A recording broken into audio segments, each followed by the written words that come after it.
All right, guys, we're going to start chapter 6. Now, 6.1 here, I want to tell you this straight off the bat. This is a review. Okay, we should have started doing systems in 8th or 9th grade there. So I will tell you this, that there is no homework that you have to do with 6.1. Now you can double check. I just checked. I'm pretty sure there is no computer homework. So either you can go through the whole lesson as just a reminder on how to solve linear systems and everything like that, or if you want, you feel confident, you can stop right now and move on.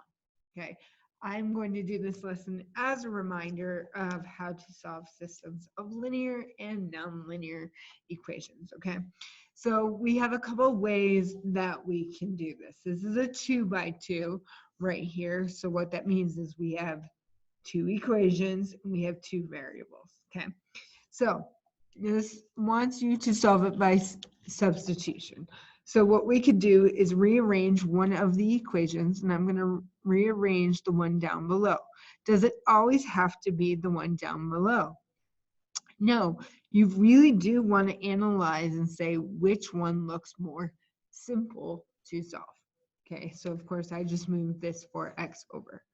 Now that I do that, I'm going to substitute this, and for every y I see into the equation I did not manipulate. So 2x, now this is where most people mess up, minus parentheses 4x minus 5. We're subtracting the y, and the whole y is 4x minus 5. So we have to subtract the whole thing, that's in parentheses, and then we solve. So we get 2x minus 4x plus 5 equals 1. I'm going to continue my work over here, guys. So that gives me negative 2x. I'm going to move that 5 over, equals negative 4. Divide both sides, we get x equals 2.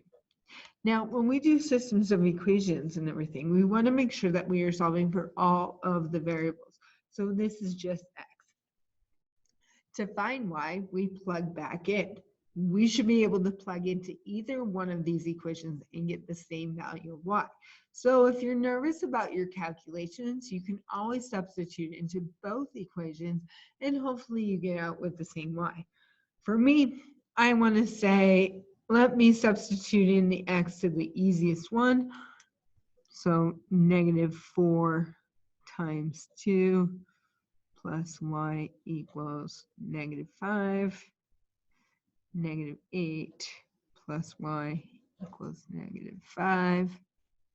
So y equals 3. Now, when we write coordinate pairs, and this time it's paired because it's a 2x2. We're going to get into other ones in this chapter where we have more. Usually your coordinates go in alphabetical order, so this answer would be 2, 3. Now, that was one way we learned how to do it algebraically. This way, we're going to do some elimination here. So when I look at this 2x2 system, I see that my x's are opposite of each other. Well, to eliminate, to get rid of, if we had two numbers that were total opposites, to get rid of it, we would add them. We would add straight down because 3x plus negative 3x is 0. Now, if they were the same, if it was 3x and 3x, we would subtract, okay? Because the idea is to get rid of it. So we're going to add straight down in this case. These cancel. 4 plus negative 1 is 3y. And negative 2 plus 5 is 3. So y equals 1. Again, to find the x value, we can substitute into either equation. I'm going to substitute into the first one. Another mistake a lot of people make is they forget what variable they actually solved with to begin with to substitute back in. So as you can see, it was a y. I made sure to put it in the y place. So we get 3x plus 4 equals -2. 3x equals -6. So x equals -2. Remember, coordinate pair, alphabetical order. So -2, 1. Yeah. In B, if we look at B right away, because this is elimination, I should be able to add or subtract straight down. But as you can see, our x's and y's don't equal each other. So what can I do?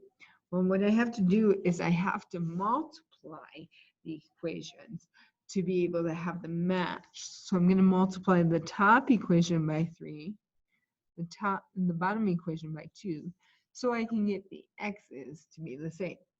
Now, we could have done that for the y's.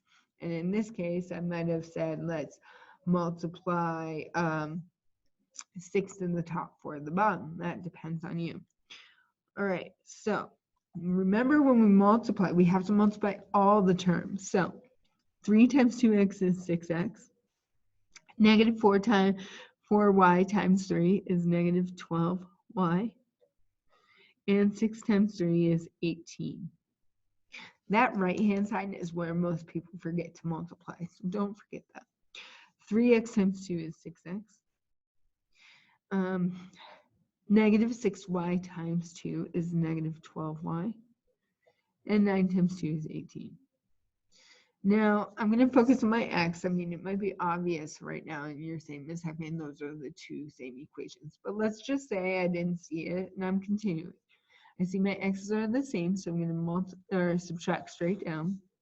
Well, that gives me 0 on this side equals 0 on this side. Okay, if the variables eliminate, we have to say if it's a true statement or not. Does 0 equal 0? Yes, it does. It's a true statement. So since this can happen, we have infinitely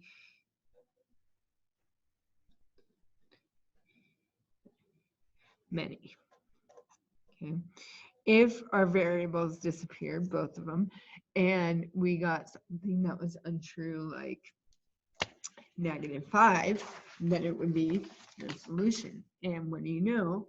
On the next page, this example will probably give us no solution. So again, we have 6 and 4 here. You can do your x's. I'm actually going to do my y's this time so you guys can see the difference. I'm going to multiply the top by 2, the bottom by 3. I get 12x plus 6y equals 18. On the bottom, I get 12x plus 6y equals 36. Now they are the same value of x's.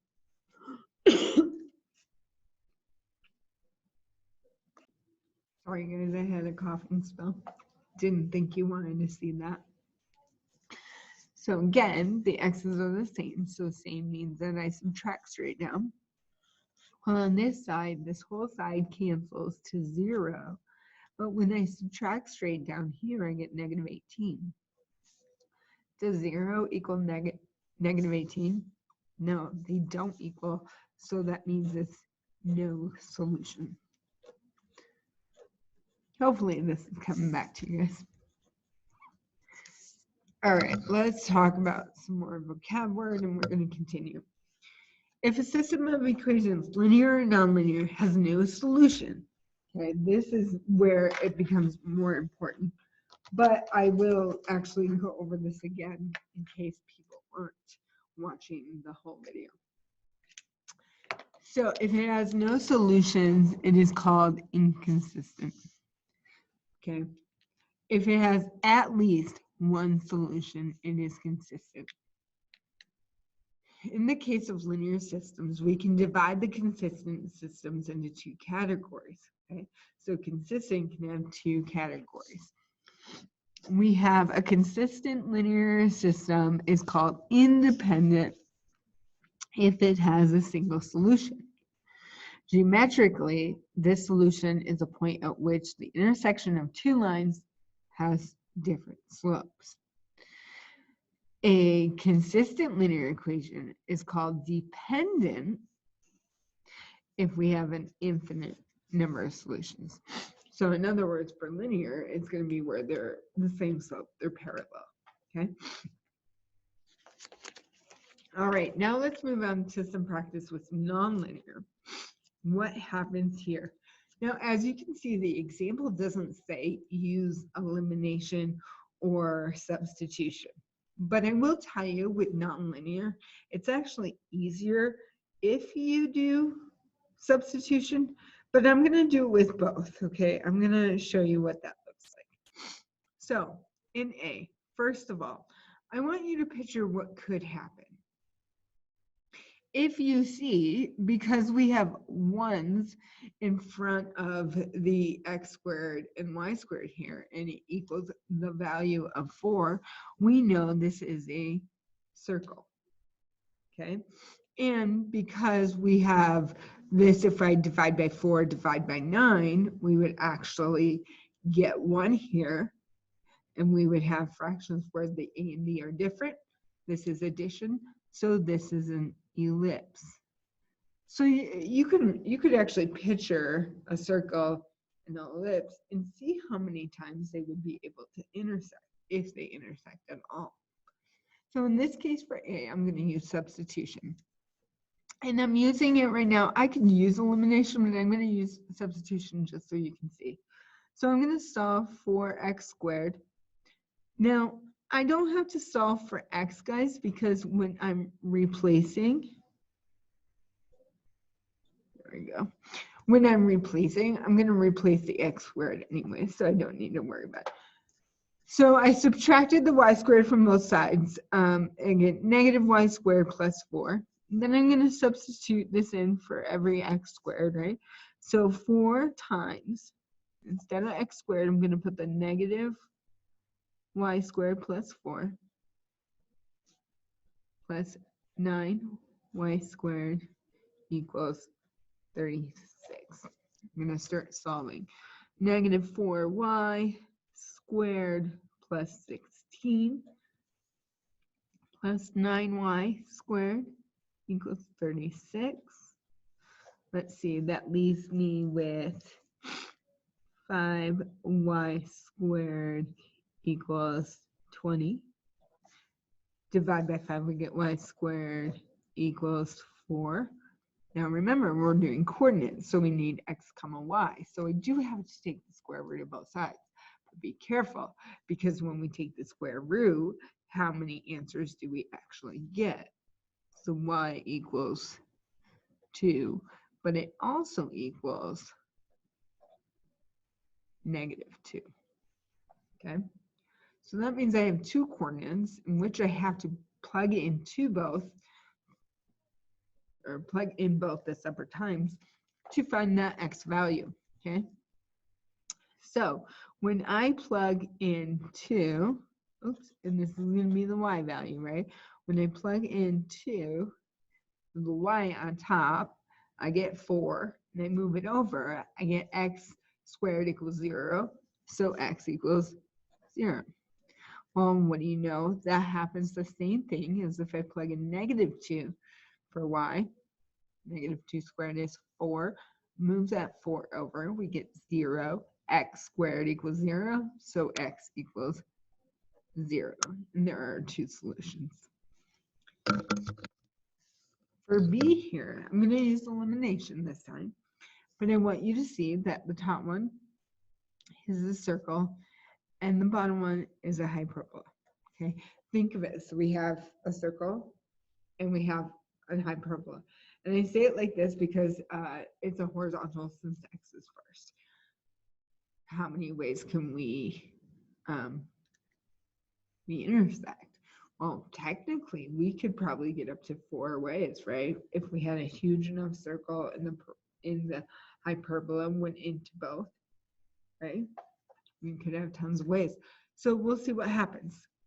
This time, like I said, I'm going to eliminate. So I need to get the first equation to have something the same as the second. So what I'm going to do is multiply the first equation by 4.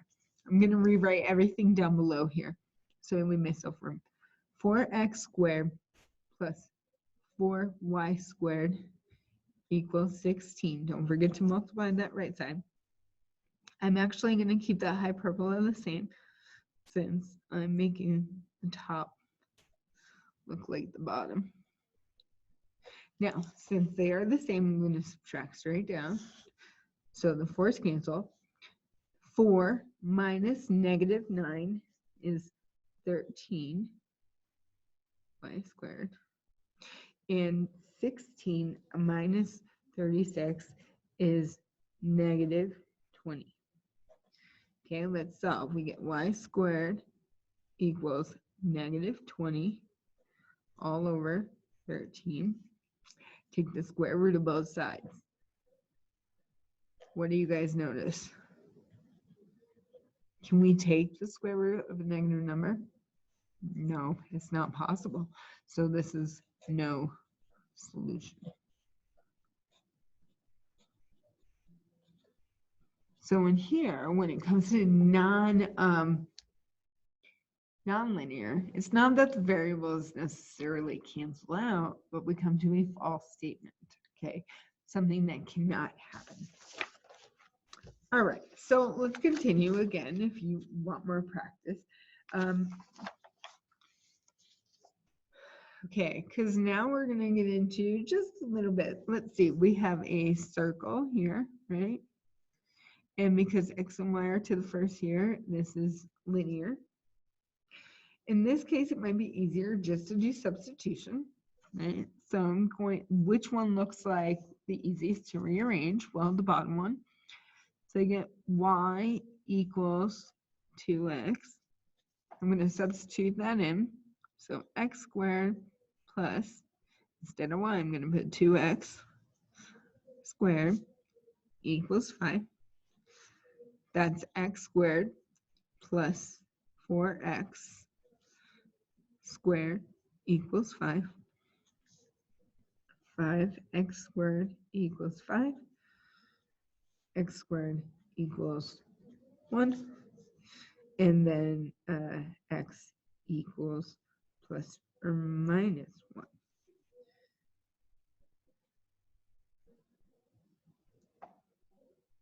All right, so now we have to plug back in. So let's plug in negative 1 here.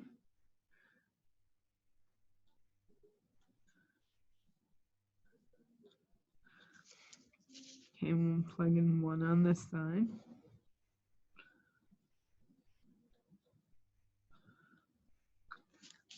Okay, so we get 1 plus y squared equals 5. Y squared equals 4. So y equals plus or minus 2. And then we have 1 plus y squared equals 5. Y squared equals 4. Y equals plus or minus 2. All right, so if we put these together right here, I get negative 1 comma 2 and negative 1 comma negative 2. All right, we get 1 comma 2 and 1 comma negative 2. Has anyone recognized the problem we're running into right now? Think of this. This is why I like you guys picturing what the shape is beforehand. Because a circle and a line, will it ever be able to intersect at 4 points? No, it won't. So there's an issue here. So what we have to do is we have to substitute back in to make sure we're making a true statement, okay? So 2, if I plug in 2 for y and negative 1 for x, what happens? Wait a second. That would be 2 plus 2. 2 plus 2 does not equal 0. So that point does not work. See how it has to work for both? We can check that here. Negative 2 plus 2 is 0. So we're good here. 2 minus 2 is 0. We're good there. Negative 2 minus 2. That doesn't work. So our two answers, or 2 coins, are these two. Okay. Oh, this one gets a little bit algebraically crazy, huh? Let's see. And this one, if I look at it, this one's really going to be hard to manipulate down below. Adding and subtracting straight down, that doesn't look good. So I guess my only option is to rearrange this top one. So if I rearrange this, what's the easiest variable to solve for? Y, right? Because it's by itself. So I get y equals negative x squared minus x. No, I don't. Sorry, this would be negative y equals all of that. We'll multiply everything by a negative. I get y equals x squared plus x. I guess you could have just moved the y over and that would have been easy, right? Now I'm going to substitute. So you get x squared plus x, and that squared, that's taking over that y squared over here, minus parentheses x squared plus x plus 1 equals 0. I know this looks like a lot, but really it's about the algebra. Here, what I'm going to do is factor that out, not factor, FOIL it out. Some of you who don't know what I mean by FOIL, maybe do the box where you go x squared plus x times x squared plus x. Okay, I'm going to do that in my head. I get x to the 4th plus 2x cubed plus x squared all over x. Okay, I'm going to keep this in parentheses at the moment.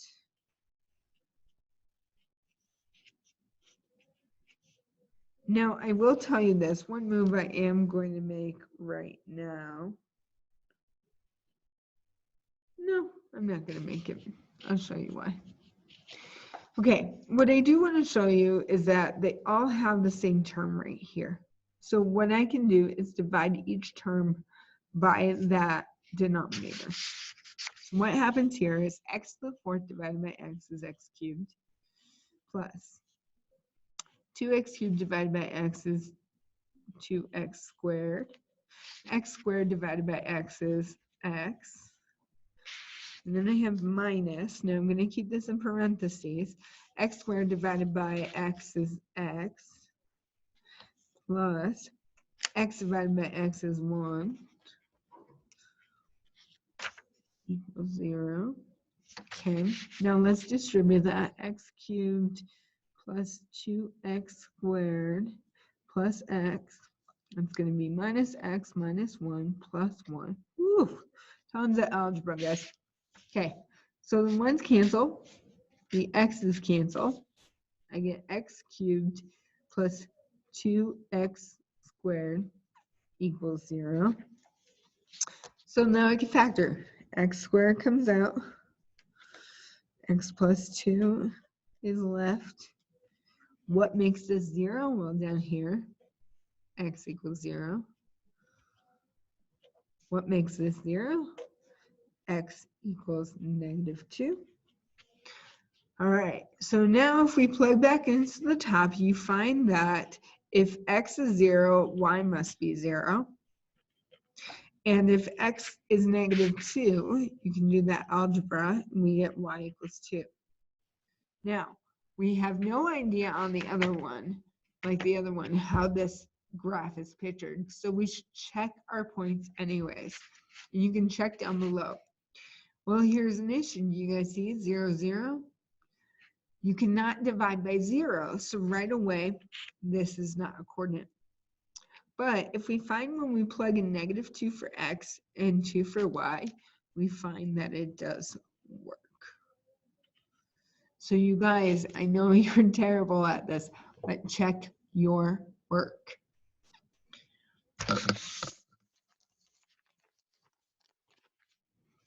All right, let's go on one more, right? And then I can go on to 6.2. All right, more algebra. All right, what looks a little bit better to do? They both have x and y's, and I'm a little concerned about that xy. Here's the tricky part. If you look at this top, you are able to factor that. Okay, so let's say, pretend it was x squared minus 3x plus 2. You guys can factor that, right? That would be x minus 2 times x minus 1. Now, did you guys see how I left a little space for the parentheses? It's because we're missing a y squared here and a y here. How can we get y squared? Well, y times y. Okay, so we were able to factor that. Now, what happens here is I'm going to solve for a variable here and solve for a variable here. Okay, so I get x minus 2y equals 0. So x equals 2y. Where here we have x minus y equals 0. So x equals y, which means we have to test both cases. So here I'm going to test that in the one down below. I am going to put that x is 2y. So 2y squared plus 2y times y equals 6. So that's one case. And down here, what do you know? We get x squared plus x times x equals 6. Now, if you guys can see, I just substituted the y in for the x. So this one was a little bit different, the way I went about it. Either way is going to be fine. 4y squared plus 2y squared equals 6. 6y squared equals 6. Y squared equals 1. So y equals plus or minus 1. So that means I have a point with 1 as y and a point with negative 1 as y. Okay. Now you're going to have to plug back into the other equation to get the x value. Okay. When you do that, we find that the x value will equal 2 and negative 2. Okay. Now, you can check both those, and those are fine there.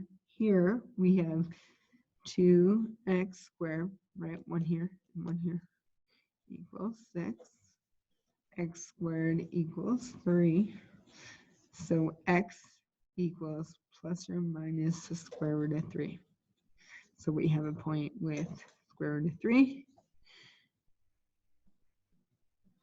And we have one with negative square root of 3. Okay, when we plug that down below here, we get that y is square root of 3, y is negative square root of 3. Ta-da. Okay, that was just as a review on how to solve things algebraically. There is no homework to this, so you may go on to the next one or take a break.